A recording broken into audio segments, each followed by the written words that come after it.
बिस्मिल्लाहिर्रहमानिर्रहीम, अस्सलाम वालेकुम। सच टेलीविज़न के डिजिटल प्लेटफॉर्म से मैं हूं आरिफ काज़मी।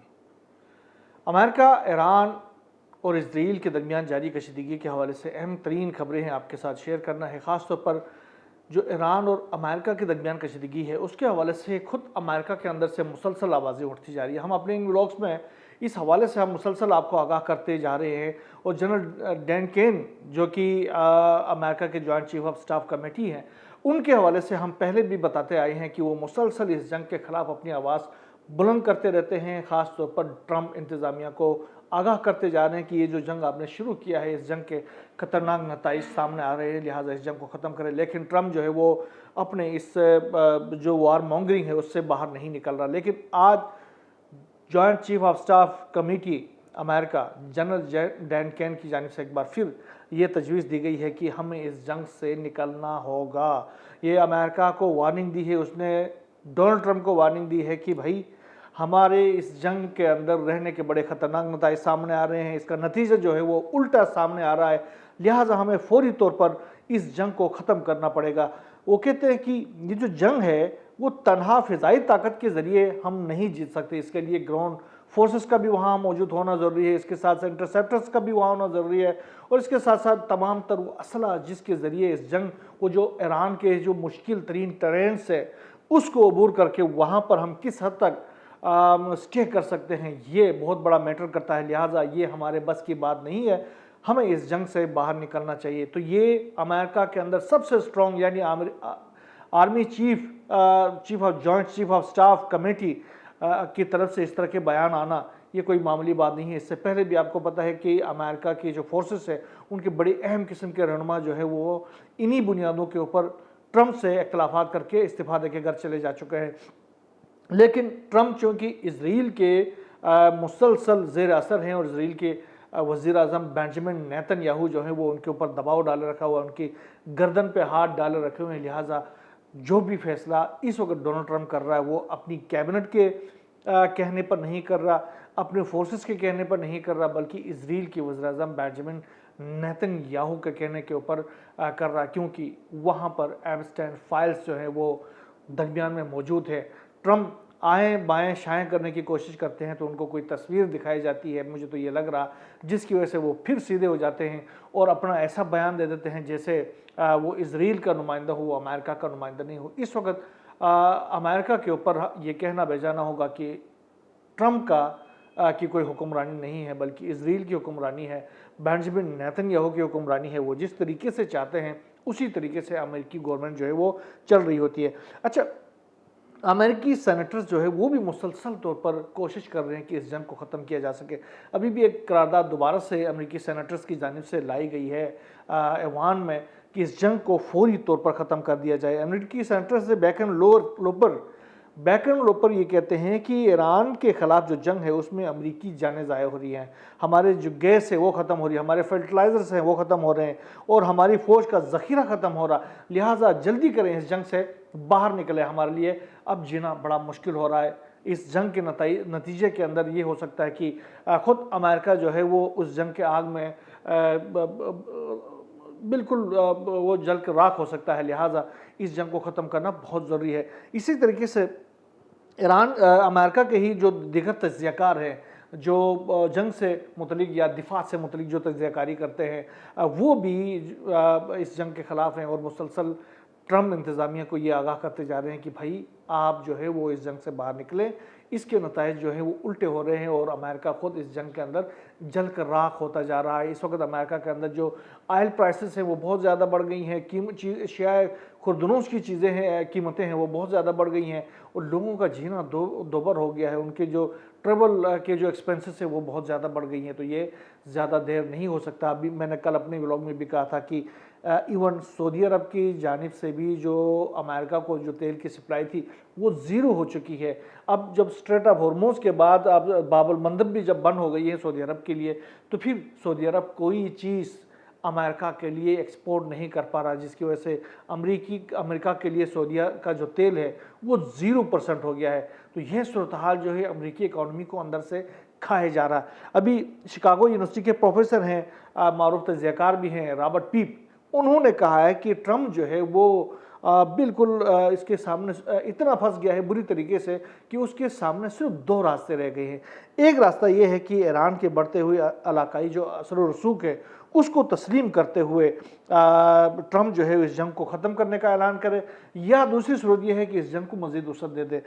दोनों सूरतें जो है वो ट्रंप के लिए ह्यूमिलेटिंग है, क्योंकि अगर वो जंग को ख़त्म करता है अब्रप्टली तो फिर वो एक शिकस्त की जो एक दाग है वो इसके गले पड़ जाएगी, और जंग अगर वो जारी रखता है तो भी इसकी इकॉनमी जो है वो तबाह बर्बाद हो जाएगी।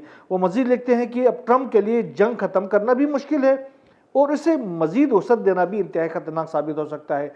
ईरान जंग के नतीजे में कमज़ोर होने के बजाय मज़ीद मजबूत होकर सामने आया है, ये रॉबर्ट पीप कहते हैं, और मौजूदा सूरत हाल अमरीकी सदर के लिए एक पेचीदा अस्करी और सियासी चैलेंज बन गई है, क्योंकि अब आगे जो मिड टर्म इलेक्शंस आने वाले हैं तो उसके लिए ट्रंप जो है वो उसको नज़र नहीं आ रहा, कुछ सुझाव नहीं दे रहा कि वो करे तो क्या करे और निकले तो कैसे निकले। वो विक्टोरियसली निकलना चाहता है, ईरान उसको विक्टोरियसली निकलने की इजाज़त नहीं दे रहा। अभी आबनाए हुर्मुज़ के हवाले से जो IRGC है उसने क्लियर कर दिया है कि ये जो IRGC खोलने के हवाले से ये जो डोनाल्ड ट्रंप दावे करते रहते हैं ना कि आज खुली तो कल खुली तो परसों खुली, ऐसा कुछ नहीं होने वाला। और IRGC ने क्लियर कर दिया है कि ये जो आबनाए हुर्मुज़ के हवाले से अमेरिका जो है वो टोटली एक इर्रेलेवेंट स्टेट है, उसका कोई लेना देना नहीं है। जो मुज़ाकरात हो रहे हैं वो ओमान और ईरान के दरमियान रिलेशंस की बात हो रही है, वहाँ पर जो मुज़ाकरात हो रहे हैं सिर्फ ओमान और ईरान के दरमियान हो रहे हैं, लिहाजा अमेरिका का इससे कोई लेना देना नहीं है। और ईरान के लिए आबनाए हुर्मुज़ मोहिज़ एक इक्तिसादी गुज़रगाह नहीं बल्कि इसकी जुग्राफियाई तज़वीराती ताकत का एक अहम अंसर है। आबनाए हुर्मुज़ को दोबारा खोलने के लिए ज़रूरी है कि अमेरिका ईरान की तमाम शराइत मुकम्मल तौर पर तस्लीम करे और इलाकाई जो मुज़ाकरात है उसमें मुदाखलत बंद करे, यानी इलाकाई मुज़ाकरात जो ओमान के साथ जो मुज़ाकरात है उसके ऊपर कोई मुदाखलत नहीं करेगा, वो तस्लीम नहीं किए जाएंगे। और आबनाए हुर्मुज़ तभी खुलेगा जब अमेरिका जो है वो ईरान की नाकाबंदी ख़त्म करेगा, ईरान के ऊपर जो सैंक्शंस है वो लगाना बंद कर देगा, ईरान के जो भी असासे मुख्तलिफ ममालिक में फंसे हुए खुद अमेरिका के अंदर मुंजमद हुए हैं उनको बहाल करेगा, और खित्ते से जब तक निकल कर वापस नहीं चला जाता तब तक आबनाए हुर्मुज़ जो है वो खुला नहीं जा सकता। ये ईरान ने क्लियरली बता दिया है। और जो मुज़ाकरात हो रहे हैं वो ओमान और ईरान के मुज़ाकरात हो रहे हैं, उसमें अमेरिका का कोई रिलेशन वहाँ पर मौजूद नहीं है। अभी भी आज भी एक शिप के ऊपर ईरान के जो फोर्सेस है उन्होंने हमला कर दिया है। ये शिप जो है वो ओमान के पानियों के करीब गुजर रहा था, ईरान के ओमान के साहिल के, और ये UAE से ताल्लुक़ रखने वाला शिप था, लेकिन अमेरिका के कहने पर उसने आबनाए हुर्मुज़ को बगैर इजाज़त के क्रॉस करने की कोशिश की, लिहाजा ईरान की जो फोर्सेस है उन्होंने इसको अटैक करके इसको नाकारा बना दिया है। ये चीज़ें हैं। और दूसरी तरफ अमेरिका ने आबनाए हुर्मुज़ पर जो जहाज़ पर हमले हैं उनको बुनियाद बनाकर 6 शख्सियात और इदारों के ऊपर ईरान के पाबंदी दोबारा से लगा दी है, यानी अमेरिका मुसलसल तौर पर ईरान के मुख्तलिफ चीज़ों के ऊपर पाबंदी लगा रहा है। ये अब पाबंदी मैं क्या कहूँ आपको, 1947 से ये पाबंदियाँ लगाने का सिलसिला जारी है। 1979 से अब तक 47 साल हो गए मुसलसल पाबंदियाँ लगा रहे, हर चीज़ के ऊपर 10 दफ़ा ये पाबंदियाँ लगा चुका है। अगर ईरान के ऊपर इन पाबंदियों का असर होना होता तो कब का असर हो चुका होता, लेकिन ईरान के ऊपर इन पाबंदियों का असर नहीं होता। कोई ऐसा सेक्टर बचा नहीं है जिसके ऊपर पाबंदी, कोई नई पाबंदी लगा सके। अब यही होता है कि बस मैंने आपके 6 जहाज़ों के ऊपर पाबंदी लगा दी, आपके 6 शख्सियात के ऊपर पाबंदी लगा दी, आपके 6 इदारों के ऊपर पाबंदी लगी, ये चीज़ें होती है। अब वो कौन से इदारे, कहाँ के इदारे, कौन से शख्सियत, उन्हीं के ऊपर 500 दफ़ा उन्होंने पहले ही पाबंदियाँ लगाई हुई होती है। लेकिन ईरान जो है अपना बिज़नेस आराम से सुकून से चला रहा था, और उसने ये क्लियर कर दिया हुआ है कि हमारी जो रेड लाइन है वो ये है कि आबनाए हुर्मुज़ पे जो भी जहाज़ चलेगी, जो भी जहाज़ गुजरने की कोशिश करेगी, वो जहाज़ ईरान की इजाज़त से वहाँ से गुजरेगी। ईरान की इजाज़त के बगैर कोई चीज़ वहाँ से गुजर नहीं सकता। ये उन्होंने क्लियर कर दिया है।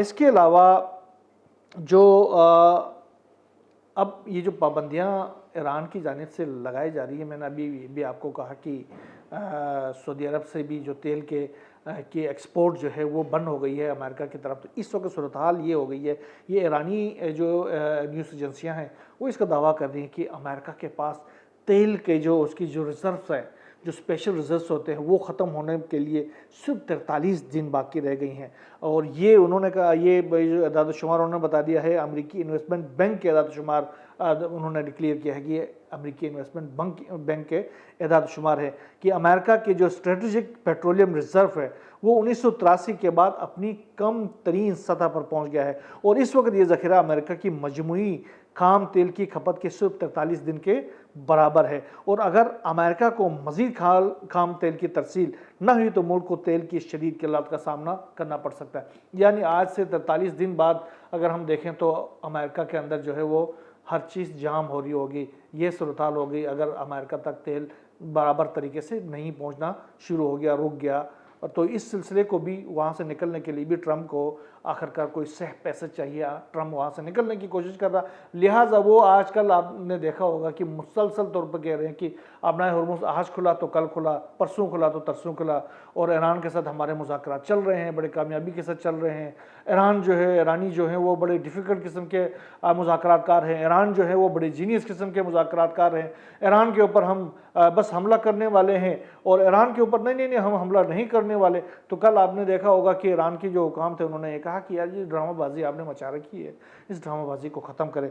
आज भी ईरान के नायब वज़ीर ख़ारजा है काज़िम गरीबाबादी, उन्होंने कहा है कि ख़ास तौर पर खलीजी ममालिक को मुखातिब करके उन्होंने कहा कि जब ये अमेरिका जो है वो खलीजी ममालिक से निकल के चला जाएगा तो उसके बाद हम इन ममालिक के साथ अपनी सिक्योरिटी के हवाले से और उनकी जो इलाकाई ताउन है उसके हवाले से उनके साथ बातचीत करेंगे और उनके साथ शेर व शक्र होकर बैठेंगे। उनके साथ तमाम मामलात, हमारे भाई हैं हम उनके साथ अच्छे तरीके से डील करेंगे। लेकिन अब सूरत हाल ख़राब इसलिए है कि अमेरिका ने इनकी सरजमीन के ऊपर कब्जा किया हुआ है और वहाँ से बैठकर हमारी सरजमीन के ऊपर हमले कर रहा है। जब हम अमेरिका को यहाँ से निकाल बाहर करेंगे तो हम अपने भाइयों के साथ सिक्योरिटी के भी मामला तय करेंगे और इकोनॉमिक के भी मामला तय करेंगे और फिर सियासी मामला थे उनको भी हम तय करेंगे और आराम के साथ, सुकून के साथ तमाम मामला तय करके मुत्तहिद होकर बैठेंगे। यही बात जो है अब्बास अरागची ने भी कहा है। उन्होंने कहा कि मुस्लिम जो ममालिक है वो बैरूनी दुश्मन क़ुव्वतों के